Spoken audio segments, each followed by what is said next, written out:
அஸ்ஸலாமு அலைக்கும். நான் உங்கள் ஷிஃபா குக்கிங்லேருந்து பேசுகிறேன். இன்றைக்கி நம்ம என்ன ரெசிபி பார்க்க போகிறோன்னா, இஃப்தாருக்காக இன்னொரு ஸ்நாக்ஸ் தான். வாங்க எப்படி செய்கிறதுன்னு சொல்கிறேன்.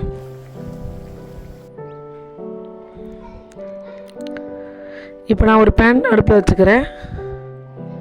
அதில் 2 ஸ்பூன் அளவுக்கு எண்ணெய் சேர்த்துக்கிறேன். எண்ணெய் நல்லா காஞ்ச உடனே கோஸ் நறுக்கி வச்சுருக்கேன், அதை இதில் சேர்த்துட்றேன். ஒரு கால்வாசி கோஸ் அளவுக்கு சேர்த்துருக்கேன். கோஸ் கொஞ்சம் வதங்கினதுக்கப்புறம் ஒரு பெரிய சைஸ் கேரட்டை துருவி இதில் சேர்த்துட்றேன். இந்த கோஸும் கேரட்டும் ஒரு 5 நிமிஷம் வதங்கட்டும். அது உங்களுக்கே தெரியும். அதை பார்த்தீங்களா, இப்போ வதங்கி கொஞ்சம் கலர் மாதிரி வந்துருச்சு பாருங்கள், வெந்து. இந்த டைமில் 200 கிராம் சிக்கனை போன்லெஸ் சிக்கன் வேக வச்சு இந்த மாதிரி பிச்சு வச்சுருக்கேன், அதையும் இதில் சேர்த்துட்றேன்.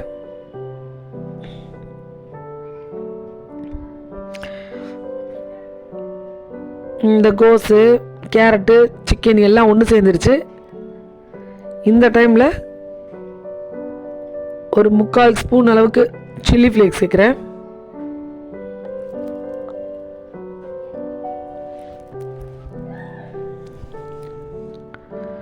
அதுக்கப்புறம் 2 ஸ்பூன் அளவுக்கு மைதா சேர்க்குறேன். மைதாவை சேர்த்துட்டு நல்லா மிக்ஸ் பண்ணி விடுங்க.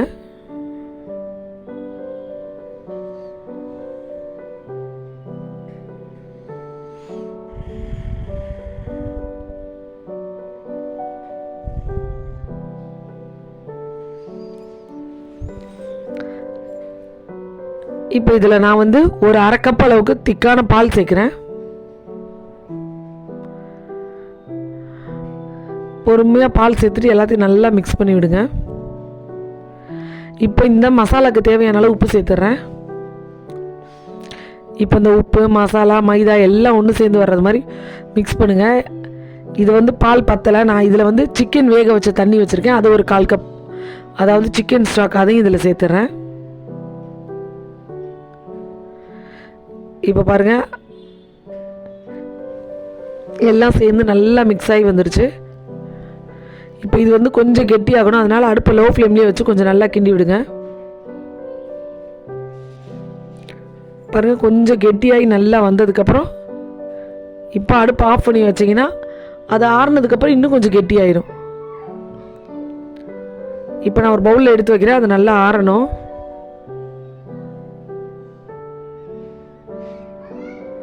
நல்லா ஆறுனதுக்கப்புறம் ஒரு 2 உருளைக்கிழங்க வேக வச்சு அது கூட சேர்த்துட்றேன். சேர்த்துட்டு ஒரு 1/2 ஸ்பூன் அளவுக்கு மிளகுத்தூள், அது கூட நல்லா ஒரு 2 கைப்பிடி அளவுக்கு மொசரல்லா சீஸ் சேர்க்குறேன். சேர்த்துட்டு இந்த சீஸு மிளகுத்தூள் உருளைக்கிழங்கு எல்லாம் ஒன்று சேர்கிற மாதிரி நல்லா பிசைஞ்சு விடுங்க. கடைசியாக பொடியாக நறுக்கி வச்ச கொத்தமல்லியும் சேர்த்து எல்லாத்தையும் நல்லா மிக்ஸ் பண்ணிடுறேன்.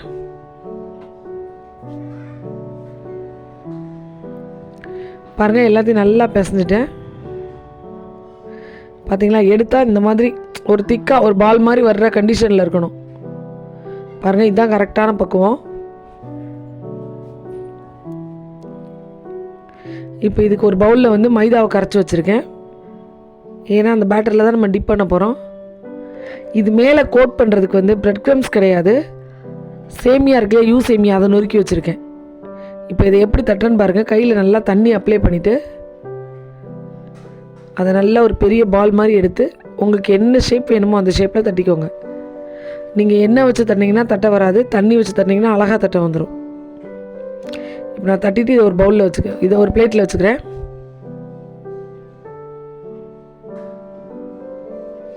பார்த்தீங்களா, அந்த ஒயிட் சாஸ் ஆற ஆற நல்லா திக்காயிரும்.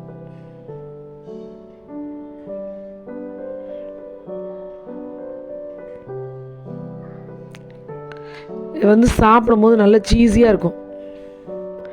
இப்போ அந்த கட்லெட்டை எடுத்து இந்த மைதா பேட்டரில் போட்டு லைட்டாக 2 திருப்பி திருப்பிட்டு அதை அப்படியே எடுத்து போட்டு சேமியாவில் போட்டு நல்லா அதில் 2 பக்கமும் சேமியா கோட் ஆகிற அளவுக்கு நல்லா ஒத்தி எடுத்துருங்க. இது கொஞ்சம் கொலகொலப்பாக இருக்கு இல்லையா, அந்த மைதாவும் சேமியாவும் போட்டதுக்கப்புறம் கொஞ்ச நேரம் நீங்கள் வெளியில் வச்சாலே போதும், அது நல்லா டைட்டாகிடும். இப்போ பாருங்கள், கொஞ்சம் கொலகொலப்பாக இருக்குல்ல, நான் எடுத்து பொரிக்கும் போது பாருங்கள் அது எவ்வளோ டைட்டாக இருக்குன்னு. பாருங்கள், அந்த மைதா பேட்டரில் போட்டு டிப் பண்ணிவிட்டு அந்த சேமியாவை மேலே அப்படியே கோட் பண்ணிடுறேன்.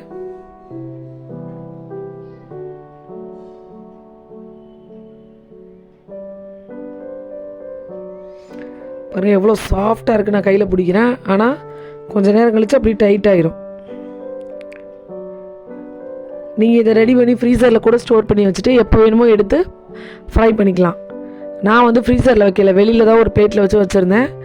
ஆனால் நான் ஃப்ரை பண்ணும் போது அது வந்து நல்ல ஒரு டைட்னஸ் ஆகிடுச்சு. பாருங்கள், இப்போ நான் இப்போ நான் பொரிக்கும் போது போடுறேன், அது எவ்வளோ டைட்டாக இருக்குன்னு பாருங்கள். எண்ணெய் வந்து ரொம்ப ஹை ஃப்ளேமில் இருக்க வேணாம், ஒரு நார்மல் ஃப்ளேம் சூடு வந்த உடனே இதை உள்ளே போட்டுருங்க. நல்லா ஒரு பக்கம் வெந்ததுக்கப்புறம் இன்னொரு பக்கம் திருப்பி விடுங்க. உங்களுக்கு திருப்பும் போதே தெரியுதா, ரொம்ப கொலகொலப்பாக இல்லை பாருங்கள், நல்லா டைட்டாக இருக்குது. நீங்களும் தட்டும் போது தான் உங்களுக்கு அந்த மாதிரி தெரியும். மேலே சேமியா வச்ச உடனே நல்லாவே ஒரு டைட் ஆயிரும். சாப்பிட்றதுக்கும் நல்ல ஒரு சிக்கனோட நல்ல ஒரு சீஸியாக இருக்கும். பாருங்கள், 2 பக்கம் நல்லா கலர் வந்துருச்சு. இப்போ வெளியில் எடுத்துடலாம்.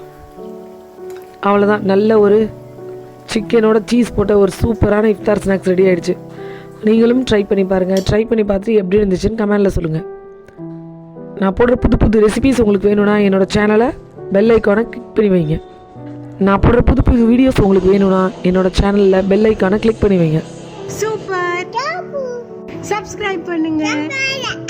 தேங்க்யூ.